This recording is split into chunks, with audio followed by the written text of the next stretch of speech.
Então, pessoal, hoje a gente vai falar, então, uma célula cristã, mas a gente vai falar sobre o Islã hoje, né? Que é um dos temas mais prementes no mundo hoje, e sem a compreensão do qual a gente não consegue entender muito o cenário geopolítico mundial, né?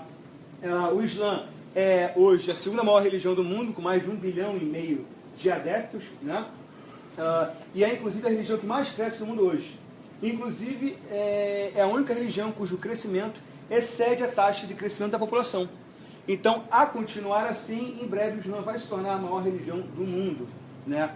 Só para vocês terem ideia, em 2014, em Londres, Muhammad foi o nome mais registrado em toda a cidade de Londres, né? E estima-se que haja mais de 5 mil convertidos em Londres anualmente, né? E na Inglaterra, existem mais muçulmanos que se alistam no Estado Islâmico do que no Exército Britânico, né? Então, o Islã é hoje uma força que está diuturnamente nos nossos jornais, né? Acho que a primeira experiência que o Ocidente moderno teve negativa com o Islã foi com a Revolução Iraniana de 1979, Ayatollah Khomeini, né? E o subsequente sequestro dos embaixadores, dos diplomatas americanos no Irã, que é retratado naquele filme Argo, do Ben Affleck, né? E depois disso, na década de 90, na Inglaterra, teve o caso do famoso escritor Salman Rushdie. Alguém lembra dessa história? Não? E o que aconteceu? Rushdie é um imigrante indiano, né? Estudou na Inglaterra a vida inteira, foi muito jovem para lá. Ele já era um escritor consagrado quando ele escreveu uma obra intitulada Versos Satânicos. E nessa obra, ele atribuía algumas passagens problemáticas ao profeta Muhammad. E a comunidade muçulmana na própria Inglaterra se levantou contra ele, e o Ayatollah Khomeini, lá no Irã, emitiu um fatwa, que é uma decisão jurídica de uma autoridade do Islã, condenando Rushdie por apostasia, né? E apostasia no Islã é pena capital. E associado a isso, ofereceram uma oferta, uma recompensa por quem efetivasse a condenação do fatwa. E até hoje ele vive fugindo de muçulmano. Em 2001, todo mundo viu o que aconteceu em Nova York, né? Depois, na década de 2000, a figura de Osama Bin Laden foi a mais popular nos nossos noticiários, né? Teve o atentado à bomba em Londres, e esse ano quem tem sofrido especial com o Islã é a França, né? A começar com o atentado do Charlie Hebdo, houve outros atentados menores, e agora 150 mortos na casa de festas Bataclan. Então, o Islã é um tema que está todo dia aí, a gente está ouvindo falar. Desculpa, não sei se vai abrir sim, para fazer perguntas, se a gente puder. Fique à vontade para interromper, para não ficar muito, né? Porque domingo foi uma forma de aula, né? Então acaba sendo mais monotemático. Mas fique à vontade para interromper, fazer as perguntas que julgarem necessárias, para a gente ficar mais interativa. O que se dá por esse crescimento? Qual é a forma? Existe uma... como ele recruta, né, esses adeptos do Islã? Existe algum tipo de evangelização que a gente não conhece? Porque como cresce muito, né, quase exponencialmente, como é que é feito isso? E outra coisa, teve agora na Califórnia também, né? São Bernardino. São Bernardino, né, também, né? Que você tinha falado. Mas a minha dúvida é essa, que você fala, cresce, mas assim, e a gente não vê, tipo, ninguém, né, fazendo apelo, sei lá, coisa desse tipo. Aqui no Brasil, não. Aqui no Brasil, não. Em primeiro lugar, é o fato de muçulmano fazer muito filho, né? Filho, né, fazer filho, de acordo com o Corão, é uma das maiores bênçãos que alguém pode ter, né? O maior exemplo de adoração a Allah é fazer filho. Então, o muçulmano na Europa faz filho pra caramba, e o europeu não faz filho, né? Então, começa nesse sentido, né? Os caras vão fazendo filho e vão aumentando. E em 2009, a revista Time, americana, ela fez uma reportagem onde ela listava os 10 movimentos culturais mais influentes no mundo hoje, né? E dentre esses movimentos, ela colocava o neocalvinismo, que é um movimento teológico bastante conservador, tanto moral, política e teologicamente. E por que isso? A história ela tende a ser pendular, né? Saiu da Idade Média, a gente foi para a Idade Moderna, onde a razão universal era muito enfatizada. Depois da Idade Moderna, a gente veio a Idade Pós-Moderna, onde tudo é permitido, não tem objetivo, não tem absoluto nenhum, né? E aí começam a surgir movimentos em resposta a isso de orientação mais conservadora. É o caso do neocalvinismo no meio protestante. E na Igreja Romana, você também tem ocorrido um crescimento muito grande do rito tridentino, que é aquela missa rezada em latim, com padre de costa, etc. e tal. E o Islã, eu acho que ele por ser um movimento extremamente conservador, né, extremamente rígido, que responde a todas as áreas da vida. A lei islâmica, ela fala de tudo, fala de sexo, fala de família, fala de tudo. Eu acho que isso responde aos anseios de segurança e de servir a algo maior que muitas pessoas hoje têm, né, em razão desse pós-modernismo. E o Estado Islâmico as recruta apelando a isso, né, a esse sentimento de pertença a algo maior, né. E isso ocorre muito na Europa. Aqui no Brasil ainda não acontece, mas na Europa, principalmente pela internet, que ocorre muito essa recrutação. Entendeu? Então, aí fiquem à vontade para fazer mais perguntas no decorrer, tá? Então o Islã é isso, é uma coisa, é uma maior religião do mundo, e urge que a gente entenda um pouco, né? Porque no Ocidente ninguém sabe nada do que é o Islã. O Islã nunca passou por aqui. O Islã chegou a dominar parte da Europa, Península Ibérica em especial, mas a nossa tradição é cristã, principalmente aqui na América, onde o Islã nunca passou, né? Então, apesar de tudo que a gente ouve falar do Islã, ninguém sabe nada. Tudo que a gente sabe é o que os jornalistas da Globo falam, que não sabem nada, sabem menos do que a gente, né? Então, é importante a gente conhecer um pouco mais disso. E a primeira noção que eu quero enfatizar aqui, que quero que vocês tenham em mente, é a noção de nexo de causalidade. Porque existe um pressuposto muito disseminado de que nenhuma religião incita a violência. Toda religião é igualmente pacífica, né? Quando o Estado Islâmico apronta das suas, o Barack Obama é o primeiro a falar que o ISIS is not Islamic, o ISIS não é islâmico. Ocorre que eles se dizem islâmicos, né? O califa Abu Bakr al-Baghdadi, doutor em estudos islâmicos, então acho que ele sabe, tem muito mais propriedade para falar o que é Islã ou não, né? E o que está em jogo não é se há ou não muçulmanos pacíficos e gente boa. Eu mesmo conheci alguns, né, que acredito que não queriam cortar minha cabeça, né? Mas o que importa é o nexo de causalidade existente entre os preceitos da religião e a conduta do crente. Se eu quero saber o que é o cristianismo protestante, eu tenho que ir àquilo que é considerado como fonte de revelação do cristianismo protestante, que é o quê? É a Bíblia. No caso do cristianismo católico, é a Bíblia, a tradição apostólica da Igreja, conforme interpretadas pelo Sagrado Magistério Romano. Isso é catolicismo, né? No caso do Islã, a fonte do direito clássico islâmico, que é a Sharia, são 4 fontes. E é aqui que a gente tem que buscar para a gente entender o que é o islamismo e o que o islamismo de fato prega. Não é analisando a conduta daqueles muçulmanos bonzinhos e falando, o Islã é isso. Não. A gente tem que buscar o nexo de causalidade entre os preceitos da religião e a conduta do crente. E como o próprio Antônio falou no culto retrasado, assim como no cristianismo existem pessoas que têm níveis de relação diferentes com as escrituras sagradas, né? Tem gente que é cristão, pelo menos se diz cristão, aí lê lá o evangelho e fala, pô, bacana, Jesus é legal. Aí vai nas epístolas de Paulo e fala, o Paulo dá umas viajadas aqui, não gosto muito não.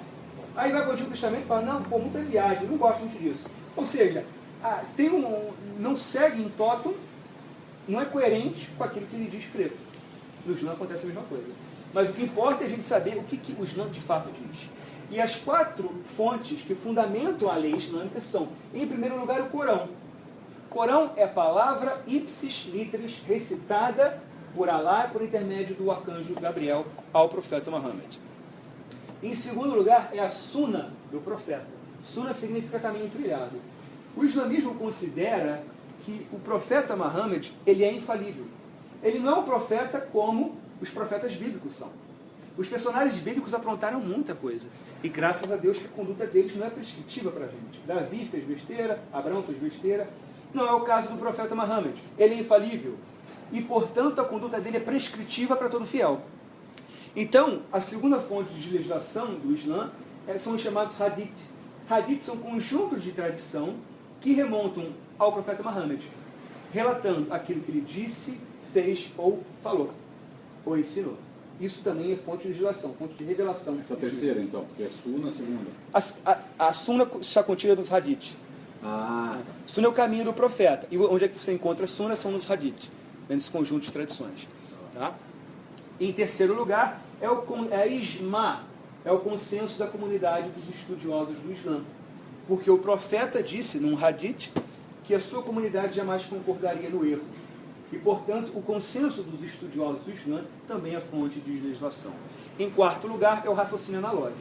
Quando há uma situação que não é abrangida pelo Corão, pelos hadiths, na Suna do Profeta, ou pelo consenso dos estudiosos, aplica-se a analogia para tentar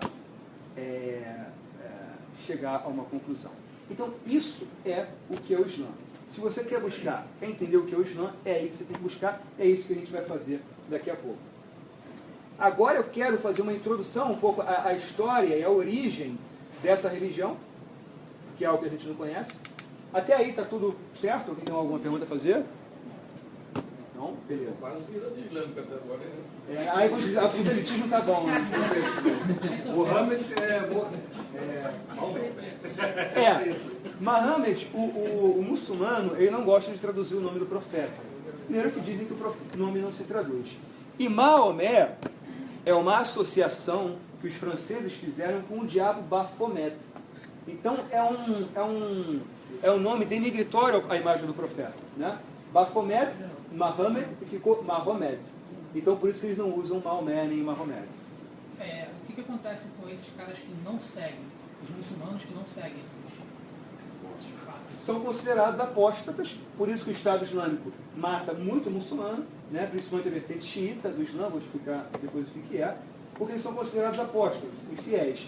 E a apostasia no Islã é pena capital. As correntes de jurisprudência islâmica vão discordar sobre aquilo que constitui apostasia. Tem vertentes que, meu irmão, qualquer pecadinho é apostasia, já revelaria apostasia no teu coração. Tem vertentes que vão dizer que a apostasia é a confissão contra o Islã. É como se fosse o jugo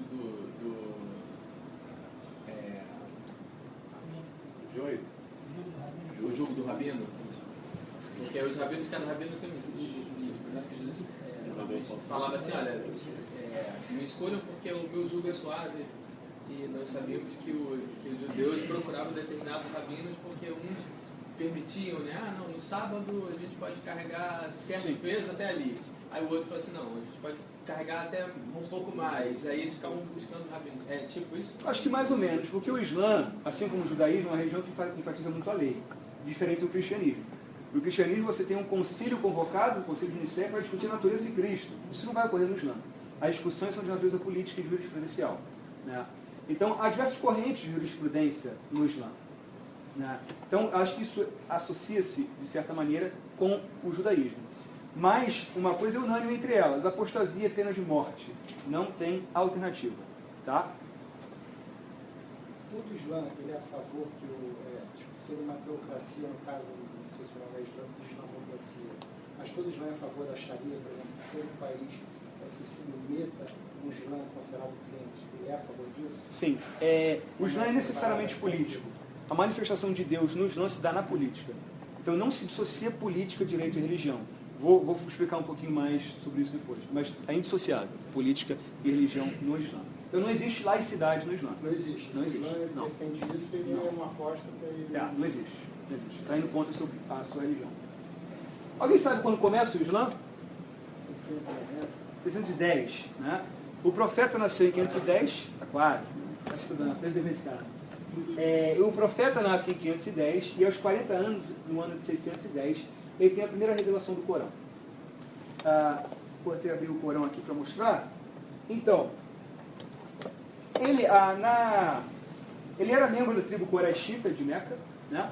E a tribo já tinha o costume de se recolher o mês do Ramadã, que é o 9º mês do calendário islâmico, para jejuns e orações e tal. E era o que o profeta fazia. Mas não existia nada antes? Existia, porque já tinha um mês religioso. Antes de ter esse profeta, eles professavam que fé? Era assim, a religião na Arábia era uma mistura de religiões, né? Existiam diversos ídolos, era basicamente politeísta. Politeísta. Era isso. Não é quem diga que Ismael, um dos fundadores, Sim, eles são descendentes de Ismael. Inclusive, no Corão, quem teria sido sacrificado é Ismael e não Isaac, né? E Ismael tem uma função muito importante no Islã. Então, 610, Muhammad está recolhido na caverna de Hira. Ismael, irmão de Isaac, lá da Bíblia, Sim, só para o sim, pessoal que não é sim. cristão entender. Sim. Tem muita gente, tem algumas pessoas aqui que não Ismael e Isaac são 2 filhos de Abraão, né? De acordo com a Bíblia, Isaac iria ser sacrificado, né? Ao que o anjo interveio e não deixou. No Corão é Ismael que cumpre essa função. Tá? Então o profeta está lá na caverna, orando, fazendo o jejum dele, até que o arcanjo Gabriel lhe aparece e diz para ele o seguinte: pega ele pelo pescoço e fala, recita. Aí Muhammad ele responde, mas eu sou analfabeto, eu não sei ler. E aí o arcanjo insiste mais uma vez, e insiste uma terceira vez, pegando ele forte pelo pescoço, e insiste, recita. E aí vem a primeira revelação do Corão, que diz o seguinte: recita em nome do Senhor que criou. Criou o homem do barro, recita que o teu Senhor é generosíssimo, que ensinou através do cálamo e ensinou ao homem aquilo que o homem não sabia. Está no capítulo 96 do Corão. Então essa é a primeira revelação. E aí já vem duas implicações teológicas dessa revelação. Corão significa justamente recitação. Né? A primeira revelação do Islã é o que dá o nome ao livro. E eu vou falar um pouco mais dessas implicações quando eu falar especificamente do Corão. Então ele começa a primeira revelação em 610. 2 anos depois ele começa o ministério de pregação, né, em 612. Né? Só que acontece, Muhammad era um cara que se mostrava muito satisfeito pelo fato de que o enriquecimento comercial recente na tribo Qurayshita havia aberto e aumentado o fosso, a desigualdade social entre ricos e pobres, né? De modo que havia muita opressão dos poderosos em relação àqueles menos favorecidos. E, em razão da revelação, né, de Alá, ele começou a enfatizar o monoteísmo. Ou seja, ele começou a afrontar os poderosos. Porque Meca já era uma região de peregrinação, em razão dos muitos ídolos ali presentes, e Muhammad começa a falar contra isso. E ele começa a ter alguns problemas com os poderosos, naturalmente. O mesmo problema de Sócrates, condenou as divindades pagãs ali da região. E aí começa a ter alguns problemas. Aí ele tem que fugir de Meca. A tribo de Yasrib, a 350 quilômetros de Meca, o convida para liderá-los, ao que ele aceita. E aí, né, nessa transição Meca a Yasrib, que marca o início do Islã, a gente divide o nosso calendário como? Anticristo, depois de Cristo. É o evento que marca o nosso calendário. O que marca o calendário islâmico é o ano da Égira. Égira é essa transição Meca a Yasrib. E é em Yasrib que, aí respondendo também a pergunta do Pedro, que por fim o profeta Muhammad consegue impor o Islã. É a primeira cidade islâmica do mundo. Yasrib, e depois ele vai mudar para Medina, cidade do profeta. Por isso, Meca e Medina são as principais cidades sagradas do Islã. Muhammad, ele nasceu aonde? Meca, tribo Qurayshita. Tá. E aí, só que Meca e Medina começam a ter alguns problemas. Né? Há algumas batalhas entre elas, né, entre as duas cidades, vitórias para um lado, vitórias para o outro. Só que o profeta, ele começa a se tornar muito poderoso em Medina, de modo que ele consegue dominar Meca sem derramar uma gota de sangue. Pelo menos, nessa ocasião, ele não cortou cabeças. Cortou em outras ocasiões, não nessa, porque Meca decidiu se render. Então, a primeira coisa importante para a gente entender o imaginário coletivo do muçulmano hoje, nesse momento que a gente está vivendo, esse é o ano da Égira, é o ano que marca o início do calendário islâmico. É o ano mais importante da história do Islã. E o que significa Égira? Esse ano você fala 2015? Não, ano da Égira é o ano da migração de Meca para Medina. Que se deu em 622, é o ano zero para eles. Se você já estivesse fazendo um paralelo com O paralelo vai vir agora. Égira significa imigração. Imigração. Então, o Islã começa numa imigração em massa. A situação onde eles estão começa a se apertar e eles têm a oportunidade de colonizar uma cidade diferente. E aí que começa o Islã. Então, quando se fala de imigração de países de tradição islâmica, isso tem que ser levado em consideração. Esse imaginário é muito forte na cabeça deles.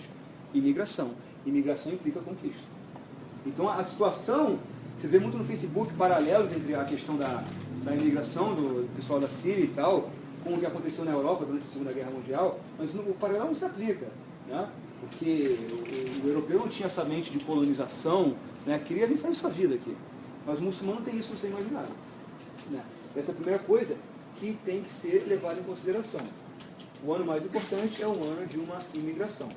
A gente não sabe se a guerra motivou a imigração ou se a imigração começou primeiro, né? Com essa migração que teve para a Europa agora, né?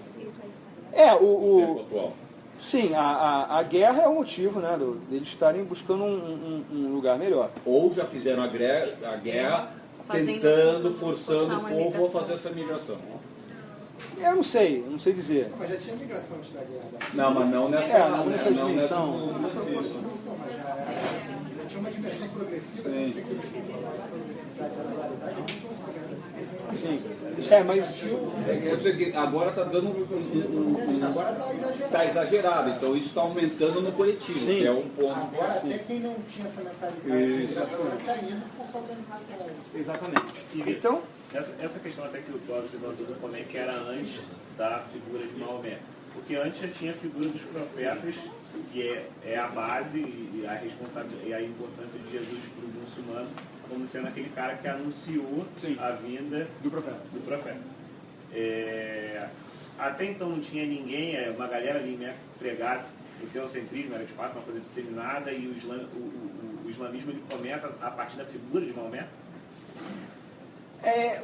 Na verdade, o islamismo não começa com Maomé. Né? Então, O que eu imagino é que, em razão dessa crença em cima dos profetas, isso já fosse uma coisa mais ou menos disseminada, e esse cara é o cara que alimentou aquela galera que estava esperando, teoricamente, por ele. existia uma presença de judeu em Meca, mas acho que era muito pequena, e a tradição era maior mesmo politeísta.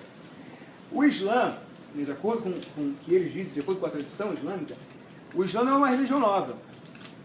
O Islã é a consumação da revelação divina, que começa em Adão, Abraão, Isaac, Ismael, Moisés e um dos mais importantes profetas do Islã, que é Jesus. Né? Então, o Maomé ele é considerado o selo dos profetas. Ele é o último e derradeiro, aquele que vem consumar aquilo que foi revelado inicialmente por Deus, porém corrompido por judeus e cristãos. Né? Então, é um retorno às origens. E esse negócio do corrompido, eles descartam todo esse passado e passam a acreditar somente nas escrituras a partir do Corão. Sim, sim. Ou seja, eles descartam qualquer...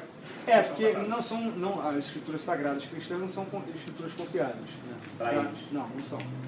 Mas eles acreditam nos profetas bíblicos e na pessoa de Jesus. O Velho Testamento, então, para eles seria uma desses livros corrompidos? Sim. Mas tem muita coisa que é idêntico à fé cristã. Você mesmo citou a parte de Gênesis. Eles não têm muita coisa de Gênesis também no livro deles? Essa coisa do barro, que o homem foi feito do barro e tal. É paralelo usar, né? O Corão fala da criação do mundo também, mas, por exemplo, não existe doutrina do pecado original. Adão simplesmente se arrependeu e pronto, e Deus perdoou, né? E existem algumas diferenças, né? Mas há semelhanças também, acho que todas as religiões têm suas semelhanças, mas no central, no mais importante, eu acho que as diferenças são muito maiores, né? Então, e o Islã, a palavra Islã significa submissão. E muçulmano significa aquele que é submisso a Deus. Então é uma religião que enfatiza muito a submissão, né? A lei, né? O direito, né? A prática em detrimento das doutrinas. Aí o que acontece? O profeta, ele vem a falecer em 632, são 10 anos depois de iniciar o seu ministério. Em 10 anos, ele que não era ninguém, ele consegue unificar a Península Ibérica. Aí vem a falecer em 632, né? De acordo com a teologia sunita, ele não deixa nenhum representante, e Abu Bakr, seu sogro, é eleito o primeiro califa. Califa significa representante. Né? Aí vieram os chamados 4 califas probos, né? Os principais califas do Islã. Abu Bakr, Omar, Uthman e Ali. Né?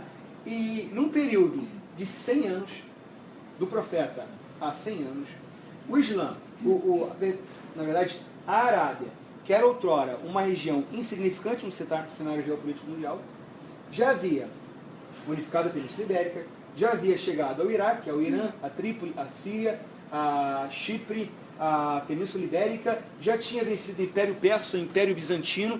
Tudo começando de Medina e de... Sim, tudo começando aí.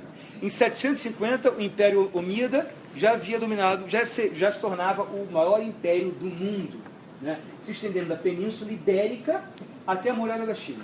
Um negócio enorme num período de tempo recorde. para algo que era absolutamente insignificante. Foi quando o momento que o cristianismo baixou na Europa, diminuiu, porque na conquista da Península Ibérica também ele saiu um pouco dessa parte que se aproximava da África e ele se escondeu lá na parte de cima, ficou mais longe, porque eles não conseguiram conquistar toda a Península Ibérica. Não conseguiram. E nem avançaram na Itália, em França, ali eles não ficaram, só naquele pedaço. Exatamente. Então, e a conclusão é óbvia, na cabeça do fiel muçulmano, né, que acreditava que Deus se manifesta na política. Deus está com a gente.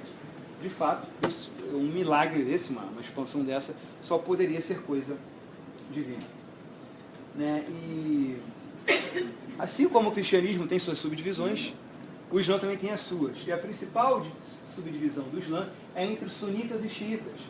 Os sunitas correspondem a 85% dos fiéis e os xiitas a 15%. Alguém saberia sugerir a diferença entre eles? Os xiitas são mais radicais. E tem um que Apesar rejeita, que o Estado Islâmico é sunita, né? tem um que rejeita a figura de Abu Bakr, não é isso? Eu acho Xiita, que o xiita, profeta, xiita. acho que o profeta passou toda a sua sabedoria para o cunhado, sei lá, e Pro genro. Genro primo. e o outro ficou o melhor amigo, sei lá. Agora não tem uma terceira subdivisão que inclusive o presidente da Síria lá, que o Farad Safar, que é... Bashar al-Assad ele é um muçulmano secular, né? Eu me lembro que eu tinha visto que era uma terceira tribo que é até menor. Eu não sei se é uma variação dentro do xiita. Não sei, eu não sei dizer. Mas ele é um homem de aspirações mais seculares. Né? Mas a diferença, o Pedro falou que xiitas são os mais radicais. Existe essa associação comum de que xiita é associado com intolerância, com violência. Mas isso não corresponde à realidade. Todo muçulmano tem suas posições radicais. Isso é unânime. Mas, se você para analisar as principais organizações terroristas do mundo, a maior parte delas são sunitas. O Estado Islâmico é sunita, o Boko Haram, o Hamas, a Irmandade Muçulmana, que não chega a ser uma organização terrorista, mas apronta das suas também. Tem mais. Não lembro. E nos xiitas você tem o Hezbollah. A Al-Qaeda também é sunita, né? E nos xiitas você tem o Hezbollah, que comparado ao Estado Islâmico é brincadeira de criança. Né? E em virtude do fato dos xiitas serem sempre uma minoria, eles eram muito menos radicais. Se contentavam muito em praticar a sua religião mesmo, os xiitas eram menos radicais, né? Porque não tinham aspirações do poder, como os sunitas tinham. Né? E também há uma distinção em relação... Aí a distinção começa em relação à legitimidade do sucessor do profeta. Os xiitas acreditam que o genro do profeta, o genro e primo, Ali, né, foi o quarto califa, teria sido designado pelo próprio profeta para ser seu sucessor. Então eles não reconhecem os 3 primeiros califas, eles só reconhecem Ali e também acreditam que Ali é infalível. E há uma distinção também em questão de jurisprudência, mas o principal é isso. Mas eles têm guerra entre eles, não? Tem. O Estado Islâmico, ele briga no Iraque contra os xiitas, né? Porque eles consideram os xiitas hereges, portanto, pena de morte para eles. Significa que quer dizer, não aceita os seus sucessores do profeta e outros aceitam, é isso? Sim. Uma linha aceita, daí tem as escrituras deles, que é baseado na analogia e no consenso, que daí não aceitam pedaços. A distinção na jurisprudência do xiita, eles vão aceitar, obviamente, o Corão e a Suna do profeta, mas eles acrescentam a jurisprudência dos 12 primeiros imãs, que são, de acordo com eles, os legítimos sucessores do profeta e infalíveis. Ali e outros 11. Mas o Corão é um só. Mas só Corão por isso só. eles brigam pra caramba, se matam, se arrebentam, se odeiam, só por isso. É uma raiva mortal. Um quer cortar a cabeça do outro. É um horror. Uma coisa. Eu acho que é muito pouca coisa para bater essa. A apostasia no Irã é pecado grave. O Saddam Hussein era xiita. É a xiita, sim. Ele matou muitos sunitas lá no... Acho que não. E essa pessoa... Não,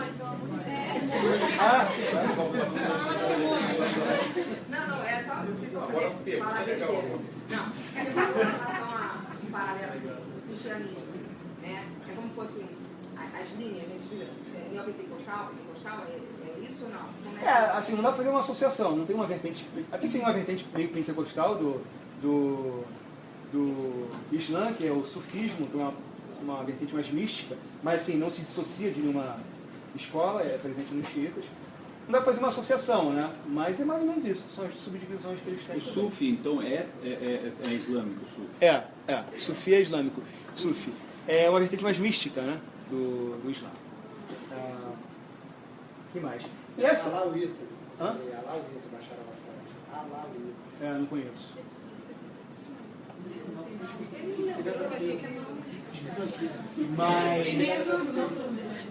Então, essas são as principais diferenças. Há distinções também de natureza teológica, vou falar mais à frente, quando falar das crenças centrais do Islã. Então, é basicamente isso, mas eu vou falar agora. São 5 ou 6 as crenças principais do Islã e 5 as práticas que definem a identidade comunitária do fiel. A primeira e mais forte é a crença no Tawhid. Tawhid significa monoteísmo. Eles enfatizam demais o fato de Deus ser um só, né? E em razão disso, o pecado mais grave no Islã é o pecado de shirk, que é associar parceiros a Allah. É a idolatria, é o politeísmo. E como implicação disso, aí você tem, acho que o primeiro confronto teológico entre o Islã e o cristianismo, que é a condenação da divindade de Jesus e da Trindade. Lá no capítulo 9 do Corão, versículo 30, vai dizer o seguinte: os judeus dizem, Esra é filho de Deus. Os cristãos dizem, o Messias é filho de Deus. Tais são as palavras de suas bocas, repetem com isso as de seus antepassados incrédulos, que Deus os combata, como se desviam. Então, a condenação aqui à divindade de Jesus. No capítulo 5, versículo 73... Feita no Corão? Tá.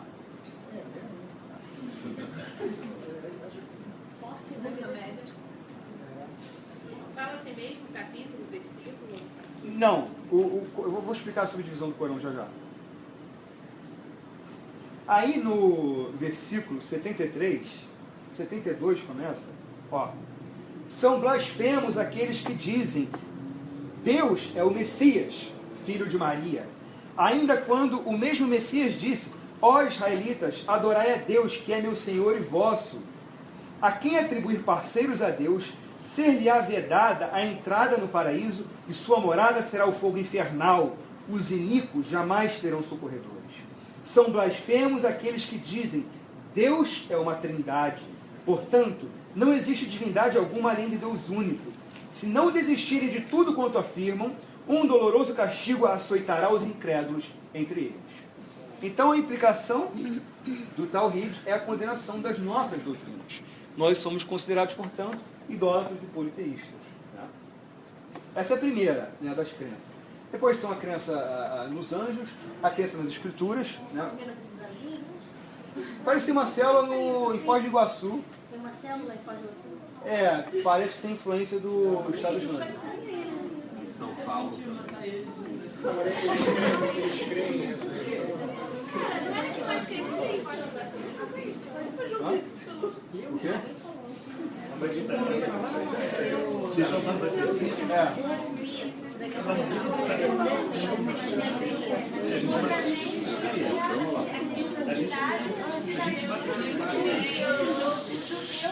tenho essa questão de Jesus Cristo como Deus, né? Um pouco da Trindade, creio eu. Há um problema, o problema deles com os judeus começa porque o profeta, ele acreditava, por se achar um profeta da linhagem dos profetas judeus e cristãos, ele acreditava que os judeus reconheceriam sua mensagem. Tanto é que a Qibla é a direção da oração, né? Que hoje o muçulmano ora virado para Meca. Inicialmente era virado para Jerusalém, justamente para enfatizar a unicidade da religião. Só que os judeus não aceitaram a mensagem do profeta.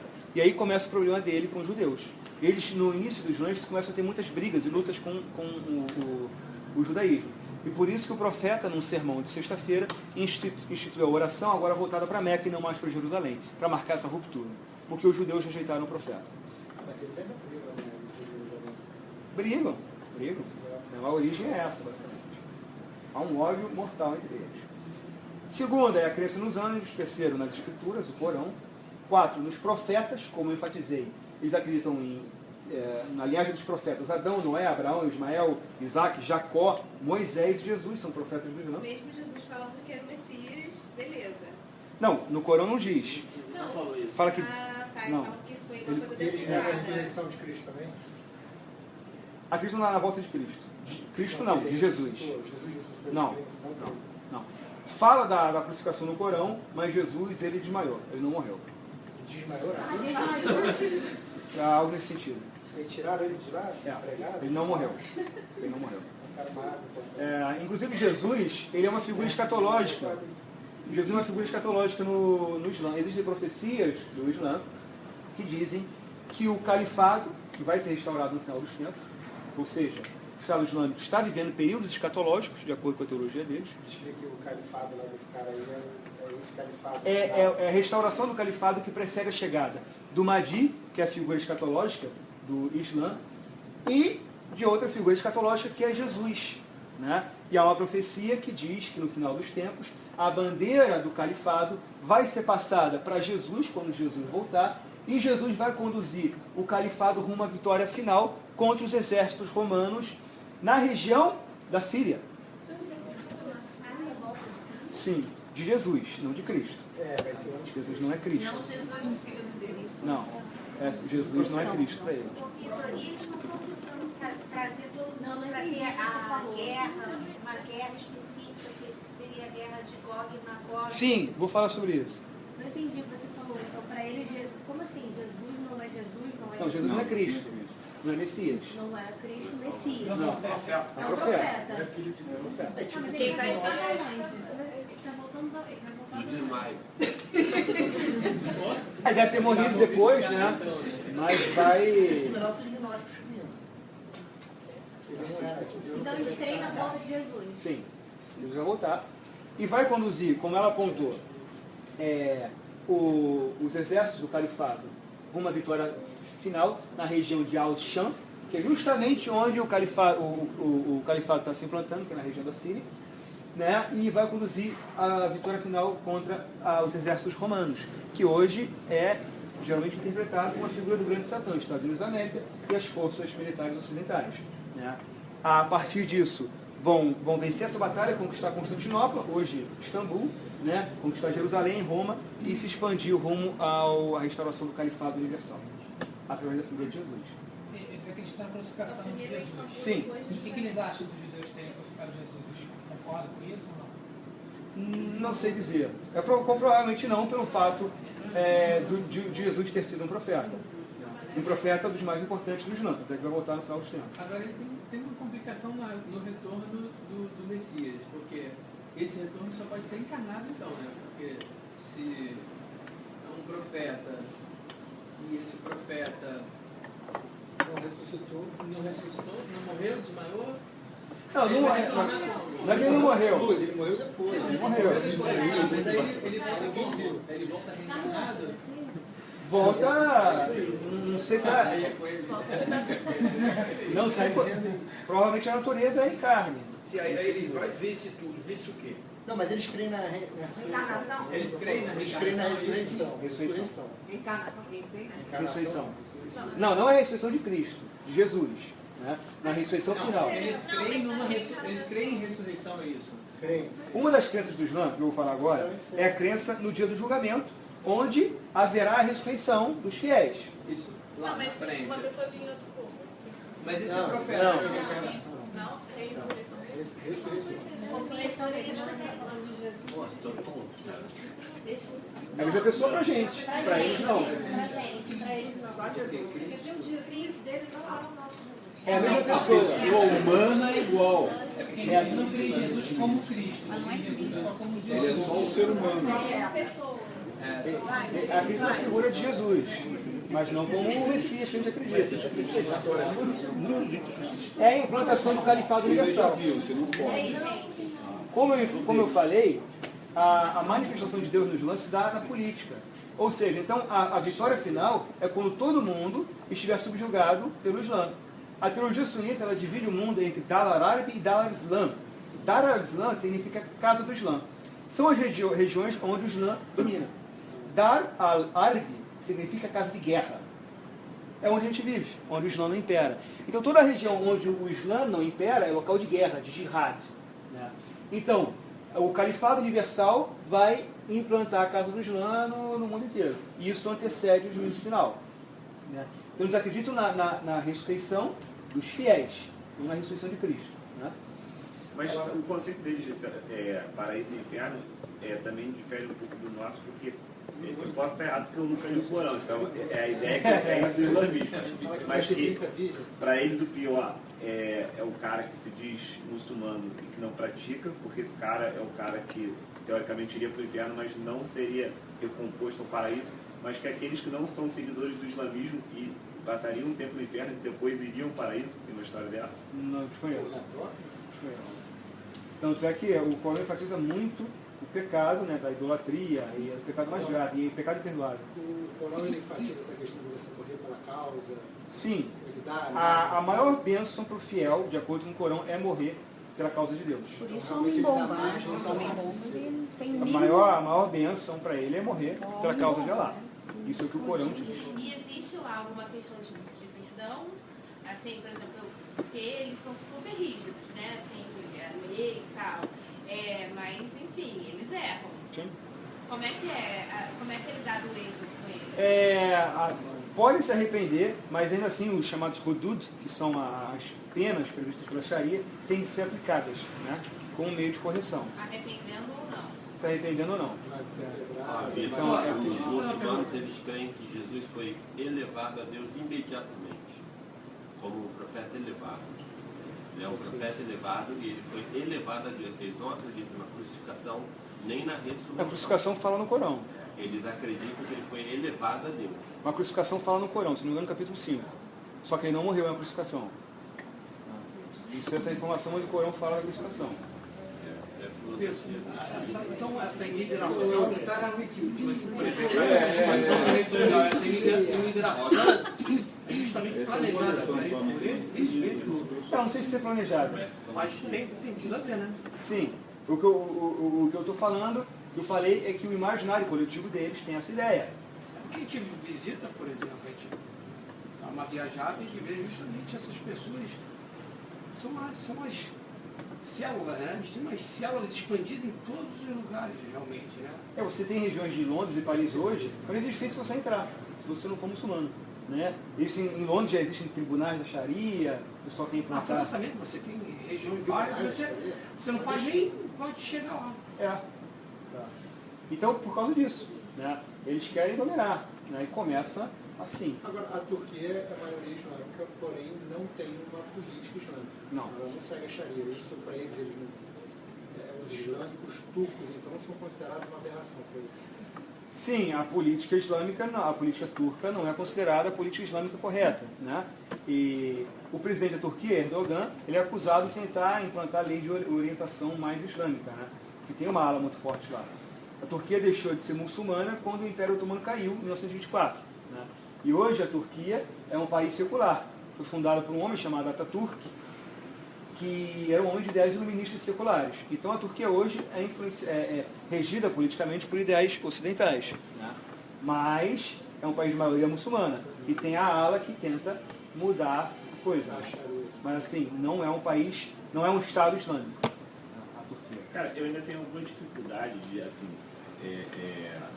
fazer esse paralelo direto entre muçulmano e terrorista, porque, por exemplo, a gente tem hoje a Indonésia, que é um país essencialmente muçulmano, e que não é um berço do terrorismo, pelo menos eu acho que não, pode ser ignorância minha também, pode ser que seja, mas acho que não.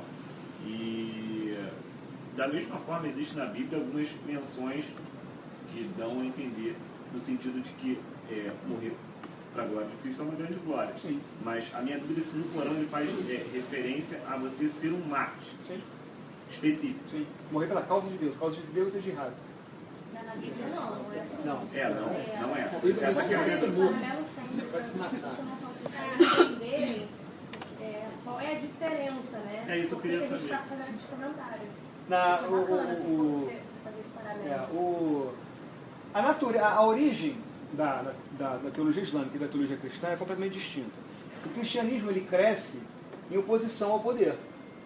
Foram 3 séculos até a conversão de Constantino, onde o cristianismo foi perseguido.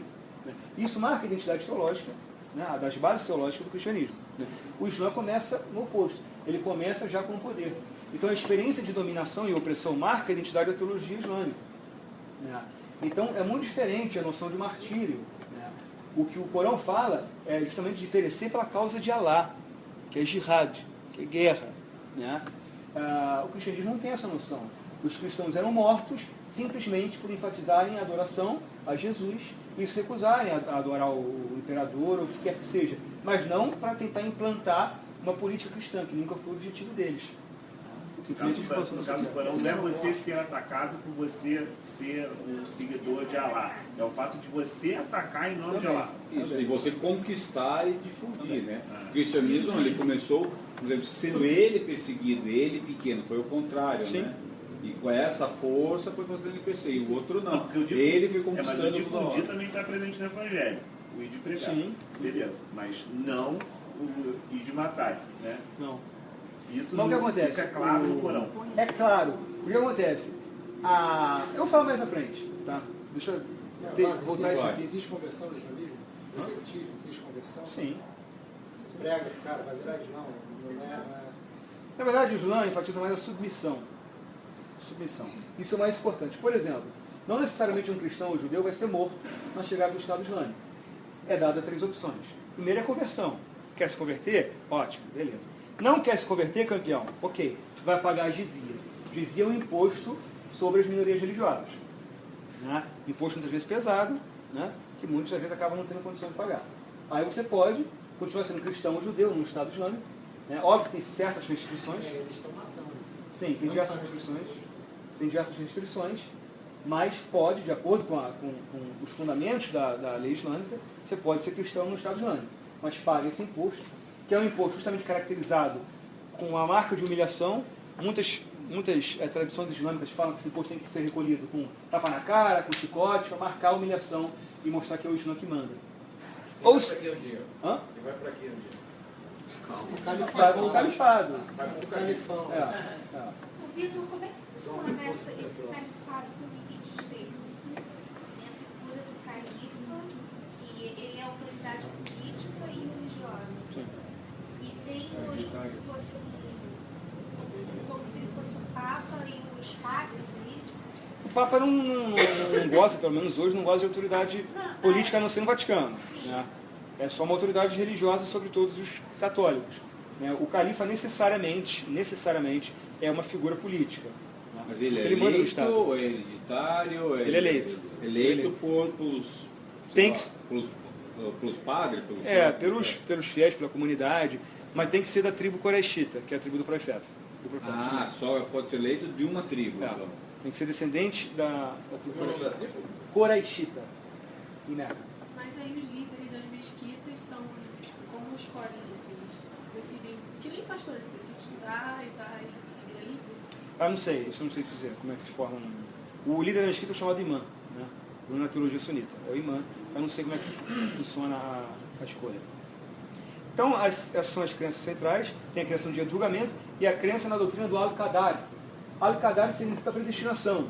Eles também são calvinistas, pelo menos a vertente sunita. Calvinistas não são, não. São religião da predestinação. Entendeu? Então, essa vertente sunita acredita na doutrina da predestinação. O Corão fala que se Deus quisesse, teria convencido a todos. Não fez porque não quis.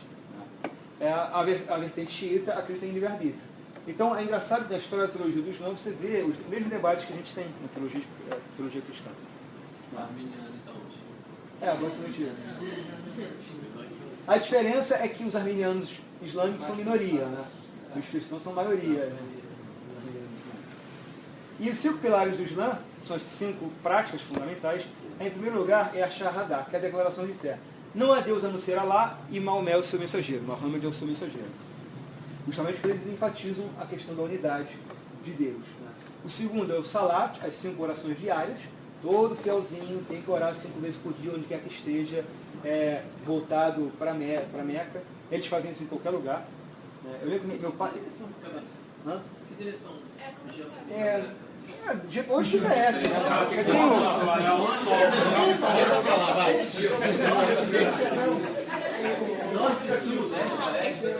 Tem aplicativo? Tem um aplicativo. Eu tenho um aplicativo aqui. Eu tenho um aplicativo aqui. Aí tá na hora. Tem um aplicativo, né? Eu até tenho aqui que tem o Corão, tem diversas coisas. E tem a Qibla, que é a direção da oração. Então você vai apertar aqui, né? E ele vai te mostrar, tem que ligar o GPS, para onde está a Meca. Aí você te aponta e você faz a sua oração virada para lá. É sério. Começar a tocar música. Não. Mas é bússola, é a direção, deve ser para o norte, sei lá. Deve ter a ideia dele. Quem é o Allah? Nosso Deus é o Criador dos céus e da terra, é o onisciente, onipotente, todo-poderoso, enviou seu Filho para dar vida por nós. E quem é o Deus? Tudo isso, a exceção de ter enviado seu único filho, né? Porque Allah não tem filho. Então é tudo isso, mas não acho interessante. Não, assim, a doutrina. Allahu Akbar. Tá quase virando. O que acontece? A doutrina de Deus é praticamente a mesma. Há diferenças, como por exemplo o fato de Allah não amar os infiéis, né? Então jamais Allah enviaria filho de ninguém para morrer por ninguém, né? Allah detesta os infiéis, ele fala isso explicitamente. Uma vez eu li não é um que a Deus base inteiramente do amor. islamismo, do judaísmo, do cristianismo são os 5 primeiros livros da Bíblia. Isso está correto? No Islã eles não acreditam, eles não seguem o Pentateuco, só o Corão. Não seguem Gênesis? Não, pelo menos como escritura infalível não. Não é, deturpado. Então o segundo são as 5 orações diárias, né? Foram instituídas na viagem noturna que Muhammad fez quando saiu de Meca para Jerusalém, foi para o céu, e o próprio Abraão que deu essa ordem para ele. O Saum, que é o jejum do Ramadão, no mês do calendário islâmico. Como que é o nome? Saum, S-A-W-N. Saum, que é o jejum do Ramadã, basicamente. É que eles fazem jejum durante o dia e à noite enchem a cara e comem de nenhum. Exatamente, isso. E sexo também, né? Eles têm que se abster de alimento, bebida e relações sexuais do nascer ao pôr do sol. E aí o jejum é quebrado, né, no pôr do sol com um banquete, geralmente. O zakat, que significa a purificação da riqueza, que é o dízimo deles. Ocorre que o dízimo deles é muito mais barato, né? Isso é uma virtude do Islã. O dízimo é de 2,5%. Né? Já é uma, para quem quiser se converter, já é uma vantagem. O dízimo deles é 2,5%. 2,5% de toda a renda anual. E o que é interessante é que, em primeiro lugar, o Islã enfatiza muito a igualdade social. Isso é um ponto. Então, o dinheiro primariamente tem que ser revertido para os desfavorecidos. Né? Só que também uma das funções do zakat, né, que é esse dinheiro, é sustentar aqueles que lutam a causa de Allah. Exatamente. Por isso que muito do dinheiro dos moderados financia essas coisas que a gente vê. Né? Grande parte sai da Arábia Saudita. Né? Porque esse dinheiro é usado para financiar aqueles que lutam a causa. Não, isso é outra coisa. Halal. Halal. Halal. Halal significa permitido. Halal é tudo que é permitido. Não a marca, é um selo. Sim, halal significa permitido. Significa permitido. Permitido. Porque o animal tem que ser morto em nome de Allah. Né? Por isso tem açougue, halal, aquela história toda. Né? E haram é proibido. Né? São essas expressões. E em quinto lugar é o Hajj, que é a peregrinação à Meca. Todo fiel, se dispuser de recursos e condições físicas, tem que fazer a peregrinação até Meca. Meca é a cidade mais importante do Islã, é onde fica a Kaaba, é aquele cubo negro, que é aquele um templo de adoração, onde contém a chamada Pedra Negra. A Pedra Negra foi um meteorito enviado por Deus, primeiramente a Adão, era um meteorito branco, que em razão dos pecados da humanidade tornou-se negro, né? Então, É racista, né? E, então Adão constrói a Caba, aquele templo de adoração, que é destruído ao longo dos tempos, e reconstruído quando Abraão ali se reencontra com Ismael e institui a peregrinação a Meca como uma obrigação de todo fiel. É por isso que é uma cidade sagrada para eles. Agora vamos falar um pouco sobre o Corão. Né? Corão, como eu já disse, significa recitação. E diferente da teologia, da doutrina da inspiração da Bíblia, que a doutrina da inspiração da Bíblia, a doutrina cristã, ela concebe as escrituras sagradas como uma construção divina humana. Então você percebe no texto bíblico a participação do homem, as idiosincrasias dos autores. No Islã isso não existe. Não há espaço para participação humana no Corão. Psicografia bíblica. Basicamente isso. Tanto essa é uma das implicações do nome, recitação. A função do profeta Muhammad foi tão somente recitar aquilo que Allah lhe dizia por intermédio do arcanjo Gabriel. Até porque Muhammad era analfabeto, então ele não escrevia, foi tudo recitado. E a segunda... A segunda implicação é a natureza oral do Corão. Eles acreditam que a recitação do Corão tem propriedades místicas, milagrosas, por isso que as orações são feitas sempre em recitações do Corão, principalmente em árabe. O Corão, na verdade, é só em árabe. O resto é tradução do sentido do Corão. O Corão em português não é o Corão. O Corão é só em árabe. Porque é a língua que Deus escolheu para se revelar. É a língua em árabe. Eles acreditam muito que é a propriedade mística. Tem até um vídeo aqui que eu gravei. Deixa eu ver se eu acho aqui. Provavelmente os horários também, né? Deve ter alguma associação com isso, né? Eles devem... 7 da manhã, 11 da manhã, são 5 orações diárias? Sim. Provavelmente esses horários também, não? Tem alguma relação com o que? Porque eles provavelmente devem ter, eles têm influência sobre Cabala também? Acho que não. Não? Cabala não tem nada a ver. Para a numerologia acho que não se aplica ali não. Então, num país muçulmano, por exemplo, Istambul, isso aqui eu filmei na praça principal de Istambul. Né? Sempre no horário da oração, qualquer lugar que você esteja de Istambul, você vai ouvir uma mesquita recitando o Corão. A cidade inteira ouve. 6 horas da manhã, você quer dormir e a mesquita está lá. Falando. Não demora muito não. Mas é o chamado à oração. Né? Então, aqui você vê. Em Istambul foi a antiga cidade de Constantinopla, né? Fundada pelo imperador Constantino.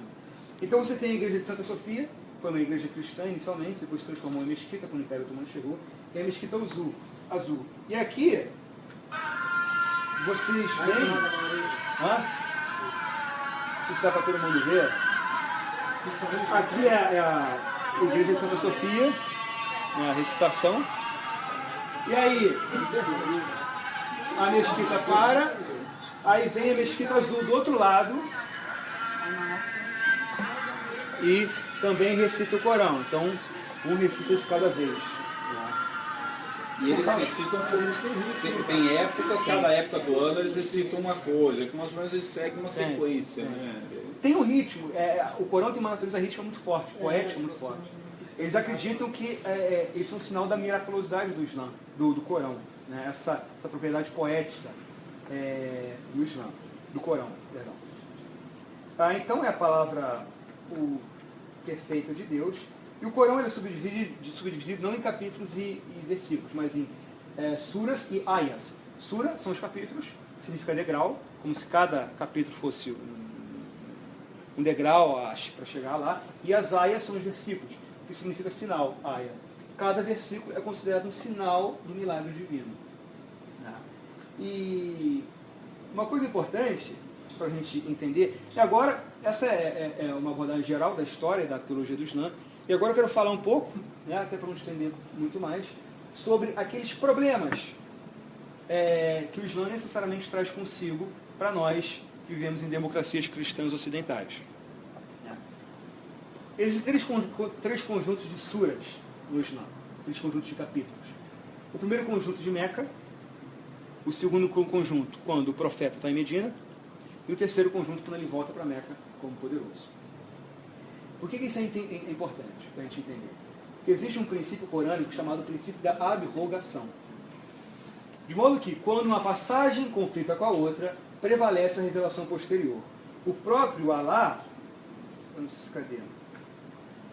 Ele diz o seguinte, Sura 2, versículo 106. Não abrogamos nenhum versículo, nem fazemos com que seja esquecido, sem substituí-lo por outro melhor ou semelhante. Então, quando há contradição, prevalece o posterior. Por que isso é importante? Ele ficou poderoso no final. Hã? Ele foi poderoso no final, então a interpretação do poder vai ser a que vai prevalecer. Exatamente. Para a gente entender a natureza do Islã. Por quê? Você vai ouvir muitos muçulmanos falam, não, mas o Islã é uma religião de paz, não prega violência. E, de fato, há algumas passagens no Islã que sugerem isso. Por exemplo, na Sura 109, chamada Al-Kafirun, os incrédulos, vai dizer o seguinte: em nome de Deus, o Clemente, o Misericordioso. Esse é um dos versículos usados para sustentar a suposta tolerância do Islã. Dize, ó incrédulos, eu não adoro o que adorais, nem vós adorais o que eu adoro. E jamais adorarei o que adorais, nem vós adorareis o que eu adoro. Vocês têm a sua religião e eu tenho a minha. Olha que bonito, cada um na sua. Ninguém se mistura. Ninguém se mistura. Tipo isso. Mas aí o muçulmano vai falar, tá vendo? Você tem a sua religião, eu tenho a minha. Não há imposição de religião no Islã. Ocorre que essa passagem, ela foi revelada quando Muhammad ainda era uma minoria e não dispunha de recursos para impor nada. Muito pelo contrário, o contexto dessa revelação se dá quando o pessoal da tribo Qurayshita ainda tinha esperança em trazer Muhammad para si. Né? Então, eles fazem uma proposta para Muhammad. Fazem o seguinte: vocês muçulmanos adoram nossos deuses por um ano e depois a gente adora o Alá aí de vocês por um ano. E aí, Muhammad vai a Alá e Alá responde dessa forma: vocês têm a sua religião e a minha. Ou seja, é um pedido de tolerância, é uma oferta de tolerância, é um mandamento à tolerância, não da parte conveniente, exatamente, não da parte de Muhammad enquanto ele é poderoso, mas enquanto ele é fraco. E ele não tem alternativa. Então ele fala isso, ó, fica vocês na sua, que eu fico na minha. Só que a coisa começa a mudar quando ele começa a crescer em poder. Então, na Sura 5:33, já é outra ocasião, o Corão vai falar: o castigo para aqueles que lutam contra Deus e o seu mensageiro, Muhammad, e semeiam a corrupção na terra, é que sejam mortos, ou crucificados, ou lhes seja decepada a mão e o pé opostos, ou banidos. Tal será para eles um aviltamento nesse mundo, e no outro sofrerão um severo castigo. Mas, na Sura, logo depois, cadê? Não está aqui, mas tem piores. Tá? O capítulo 5 e o capítulo 9 do Corão, o capítulo 9 é conhecido como a Sura da Espada, né? Que fala muito dessa questão de violência. E há diversas injunções no Corão, justamente para a conquista. Sura 5 fala: matai os incrédulos onde quer que os encontreis. Né? Fala muito explicitamente. E como eu disse, o Corão, ele não é sujeito a influências culturais. Por quê? Porque ele é recitação de Deus. E Deus, por óbvio, não pode estar sujeito a questões culturais. Então, não há como você fugir da violência no Islã. Vitor, esse negócio do posterior, se existe posterior e sabe que tem posterior, por que não mata o anterior? Por causa do princípio da abrogação contido na Sura 2, que fala que quando um versículo contradiz o outro, prevalece o posterior. Tudo bem, mas é uma confusão do campo. Imagina lá o nosso tabelião lá, que o cara vai botar uma, bota. Aí tem lá 50 coisas. Aí o cara, para chegar lá na que está valendo, que em geral é a última, é a primeira, não é a última. É uma confusão. Só uma pergunta, quer dizer, é uma coisa meio sinexo, porque a Bíblia é a Bíblia. Aí o cara vai lançar, quem lançou esse outro? Foi. E o outro? Por que o outro não matou o outro? A Bíblia procura não ter esse negócio de tempo. Assim, eu estou falando da perspectiva dele. Isso, eu estou recitação de Alá. Eu estou colocando a nível como cristão, comparando com a Bíblia. Porque para mim é uma coisa sem nexo. Não faz muito nexo. Não faz muito nexo. Até porque, sei lá, o Alá, o infalível, já deu vai ótimo, mudar. é o último, para quem manter os outros. Você vê que na religião cristã, alguém para mudar a Bíblia e botar alguma coisa lá, viu a confusão que deu ao longo dos anos aí, quando achava os apócrifos, sei lá o quê, quem escreveu, aí eu vejo. O cara escreveu, falou. Assim, o Corão ele não segue uma estrutura linear como a Bíblia. Não tem história, não tem isso. Então, um conjunto de revelações misturadas. No mesmo capítulo você tem... É político também. Muito político. Agora, é óbvio, de um pressuposto cético, você vai falar, pô, Muhammad era um cara esperto. De fato era, né? Olha só, deixa eu só interromper um pouquinho, é que a gente está na hora avançada, 10h15. Então, o que ocorre? Nosso término é 10 horas. Aí, que acabar, acabou. Ou deixa ele terminar o estudo, aí pode ser um consenso. Ou ele termina, ou a gente marca um outro dia e tal. O que vocês querem? Não, ele pode terminar, né? E depois a gente marca outro dia. Pode ser, mas assim... Mas aí tem que deixar ele... Não, vamos... Porque agora já está terminando. Então acho que mais 15 minutos a gente termina. E aí, quem quiser perguntar, pergunta depois. Quem quiser perguntar, Então vamos fazer o seguinte. Eu vou prosseguir com a explanação rápida aqui, né? Aí vocês guardam as perguntas para o final, para a comida, até que já está. Então vamos lá. Ok. E a noção inicial que eu falei, que eu queria que vocês guardassem, é a noção de nexo de causalidade. Né? Ou seja, para eu julgar o que uma fé diz, eu tenho que ir aos seus preceitos sagrados. Certo? Isso. Então, isso que a gente vai fazer agora. Por exemplo, para explicar essa noção de nexo de causalidade. Se um pastor ele comete adultério, não faz sentido você responsabilizar a fé dele por isso. Porque o cristianismo condena o adultério. Ou quando um padre abusa de uma criança, o cristianismo proíbe isso. Então não há um nexo de causalidade com o fato de ele ser católico. Né? Agora, o que acontece quando um fiel muçulmano tem relações com uma menina, por exemplo, de 9 anos? Pedofilia. Não dá para eximir o Islã de responsabilidade. Um peso e duas medidas? Não. Porque as escrituras islâmicas não só toleram, como permitem e incentivam a pedofilia. O profeta Muhammad, o homem que nunca erra, o homem impecável e cuja conduta é prescritiva, casou com Aisha, sua esposa preferida, quando ela tinha 6 anos de idade. 6. Consumou, mas assim, ele não era tão mal. Ele esperou ela chegar aos 9 para consumar o ato.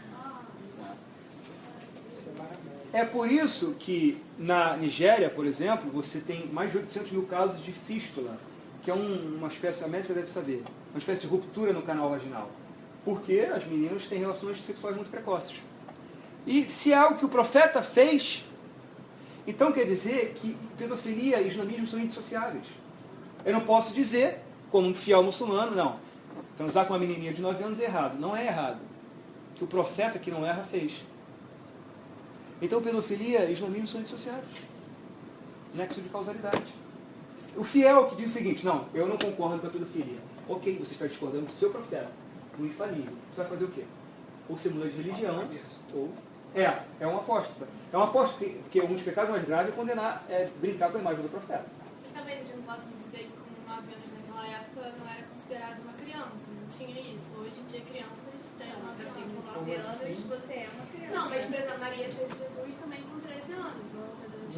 Não fala a idade. Não fala a idade, mas as meninas naquela época com 15 já estavam tendo filho.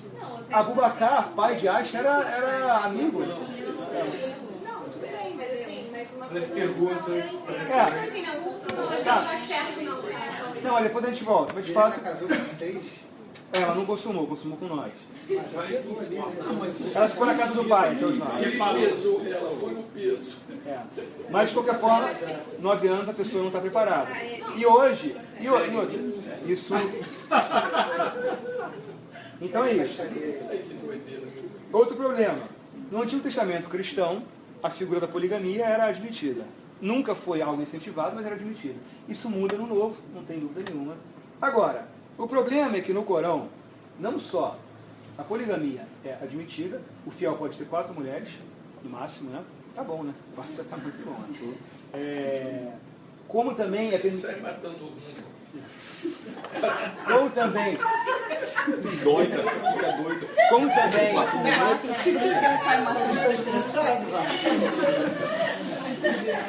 Vamos voltar aqui para a gente terminar. Como também é permitida a escravidão sexual. Na Sura 4, Aia 3, vai dizer o seguinte: podereis desposar 2, 3 ou 4 das que vos aprouver entre as mulheres. Mas se temerdes não poder ser equitativos com elas, casai então com uma só e conformai-vos com o que a sua mão direita possuir. O que é a sua mão direita possuir? Vocês já viram aquele vídeo de militante do Estado Islâmico traficando e vendendo, distribuindo crianças, distribuindo escravos sexuais? Circulou na internet. Ele usa essa expressão no vídeo, o que a sua mão direita possuir.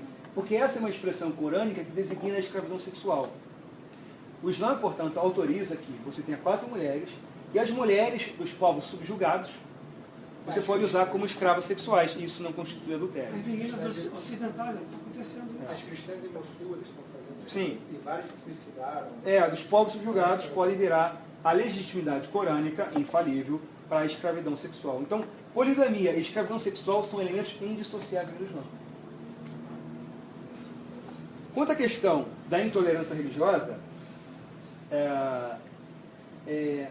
diversas coisas aqui, blá blá blá, fala explicitamente no Corão: combater aqueles que não creem em Deus e no dia do juízo final, nem abstém do que Deus e seu mensageiro proibiram, e nem professam a verdadeira religião daqueles que receberam o livro, até que submissos paguem o jizia, que é esse imposto. Ou seja, não há igualdade de liberdade religiosa no Estado Islâmico. Não existe. O Corão não permite. Você pode até ter sua religião, mas você tem que pagar o imposto, para mostrar que você está submisso à superioridade islâmica. Sobre a questão da democracia, o Corão fala: sois a melhor nação que surgiu na humanidade, porque recomendais o bem, proibis o ilícito e credes em Deus. Então, o fato da sociedade ser considerada melhor, você vê que o elemento do direito da política é indissociável. A recomendação do bem, a proibição do mal e a crença em Deus. Então, o Islã ele não dissocia direito, política e religião. É indissociável. A manifestação de Deus no Islã se dá por via da política. Tanto é assim que a construção de uma sociedade justa é o objetivo final do fiel. A missão maior dada ao muçulmano no Corão é a construção de uma sociedade justa. O muçulmano está incumbido de redimir a história no presente. Então, a política não é uma mera distração da espiritualidade verdadeira, mas constitui a própria essência da espiritualidade. Uma historiadora, a famosa Karen Armstrong, diz o seguinte: a política é, portanto, no Islã, aquilo que os cristãos chamam de o sacramento. É a arena na qual os muçulmanos experimentam Deus e que permite a manifestação da divindade no mundo efetivamente. Ou seja, Islã e democracia não combinam. O Islã e o totalitarismo, em razão da implantação da Sharia, são indissociáveis. E há um problema também. Muitos vão dizer: Vitor, mas eu conheço fiéis que não são assim, não querem cortar minha cabeça. Eu conheci também, aqui na Turquia, aqui no Brasil. Mas, como eu disse, a questão é: qual é o nexo de causalidade entre a conduta deles e as suas escrituras?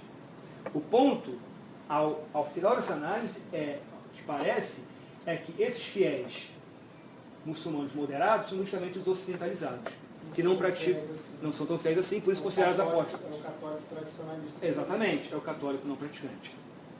Mas existe um outro problema também. O Islã existe a doutrina da taquia. Taquia significa dissimulação santa. É a dissimulação divinamente sancionada. O fiel, ele tem a legitimidade para mentir se isso for necessário para a preservação e expansão do Islã.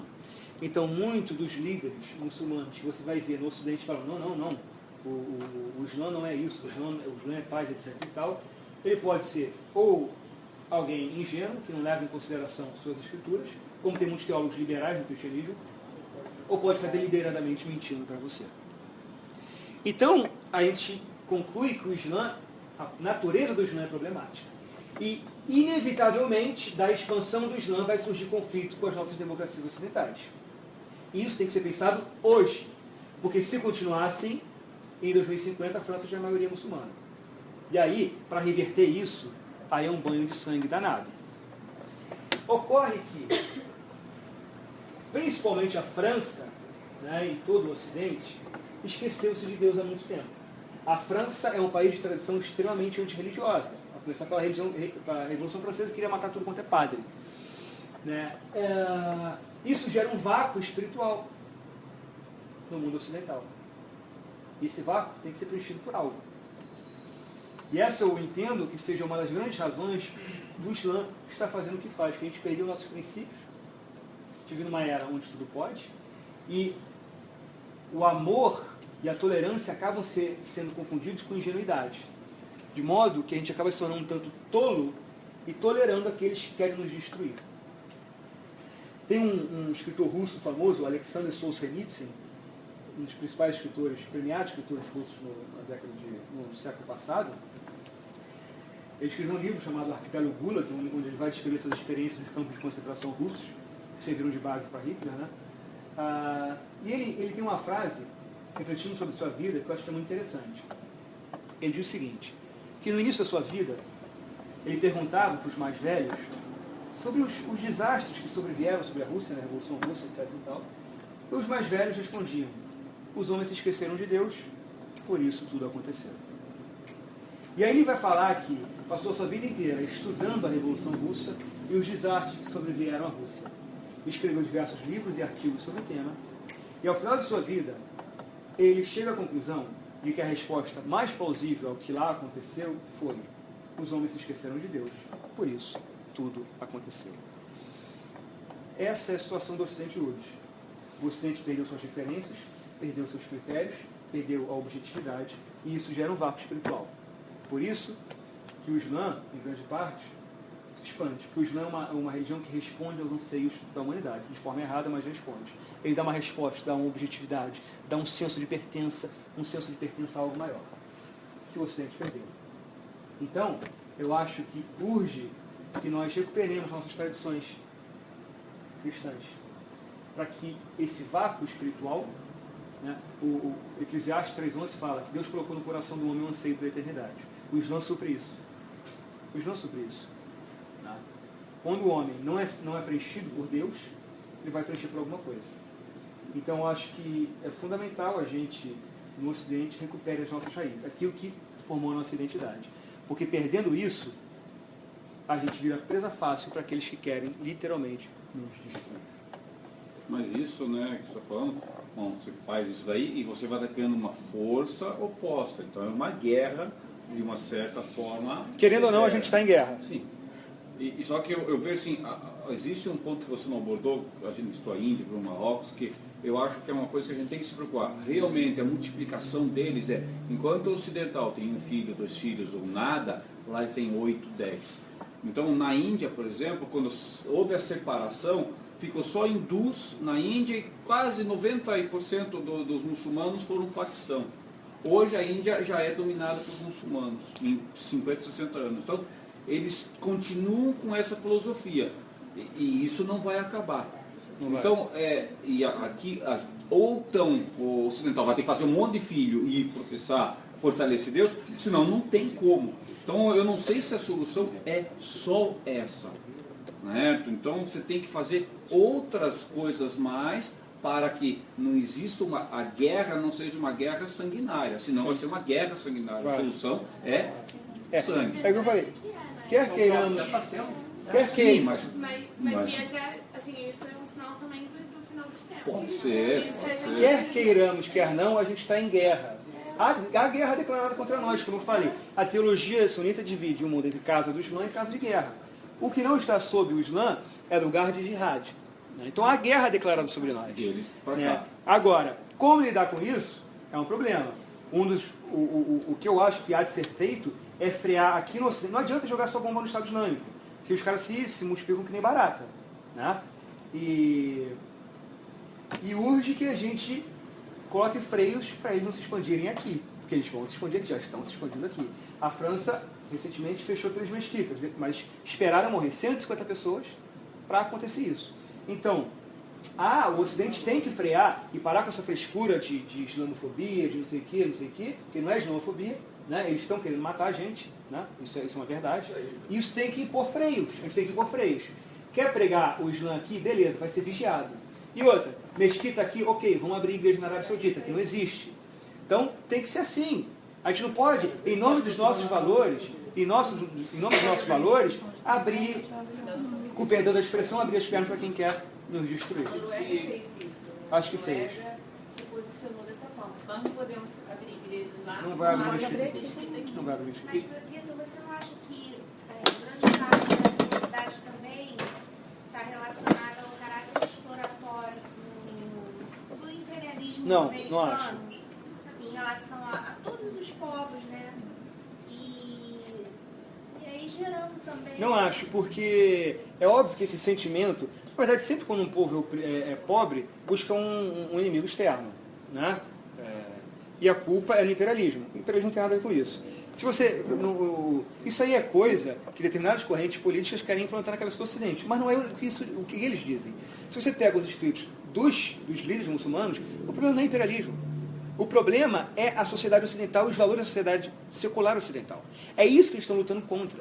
O capitalismo eles adoram, eles querem dinheiro também. A Arábia Saudita é rica, Catar, não sei o quê. Eles querem isso. Né? Eles não são anticapitalistas, não é nada disso. Pelo contrário, são extremamente reacionários. Quem dá o dinheiro para ele? É a mesma coisa. Quem dá o dinheiro para o traficante? É quem compra. Sim. Então, de onde vem esse dinheiro? Vem daqui. E quem compra o petróleo é aqui. Então, a mesma coisa. Quem que mantém o traficante? São as pessoas que consomem a droga. E o que acontece, você vê na política islâmica, né? Realmente, a Irmandade Muçulmana, por exemplo, o problema deles é com o fato de não haver islamismo lá. O problema é que o imperialismo, com a influência cultural, não é imperialismo, é o fato de os valores ocidentais corromperem os valores do Islã. Né? Então, é isso, é essa a briga deles. Agora, Vitor, você não acha que a gente tem um problema aí que é um pouco mais além que eu agora estava pensando? Vocês querem terminar, fazer oração depois de vamos. Pessoal, o Lobão já está maluco ali, já quer ir embora. A gente vai acabar. Não, gente, também se vocês quiserem de novo,